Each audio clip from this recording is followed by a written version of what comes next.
مسجد نبوی میں 40 نمازوں کا آنا ضروری ہے، معتمرین اور حجاج کا عقیدہ ہے۔ دیکھیے یہ بھی حدیث ضعیف ہے، اس میں ایک راوی ہیں سلمہ ابن نبیت، علماء نے ان کو ضعیف کہا ہے۔ البتہ جو روایت صحیح ہے وہ یہ ہے کہ من صلی 40 صلاۃ بالتکبیرۃ الاولی 40 یوما، 40 ایسا 40 صلاۃ 40 یومن، تکبیر اولا کے ساتھ جو نماز پڑھتا ہے وہ جہنم کی آگ سے اور نفاق سے بری ہو جاتا ہے۔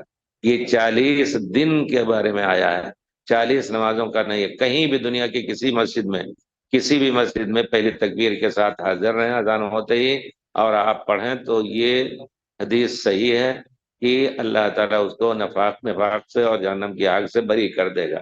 لیکن جو چیز صحیح اس پر عمل نہیں کیا جاتا ہے، اور یہ حدیث 40 دن والی یہ صحیح نہیں ہے، لیکن پرانے زمانے سے اس پر عمل کر رہے ہیں معلمین۔ پرانے زمانے میں جب جہاز سے لوگ آتے تھے تب بھی 40 نماز پڑھا کر کے پھر ادھر لاتے تھے، تو 40 نماز پڑھنا وہاں ضروری نہیں ہے۔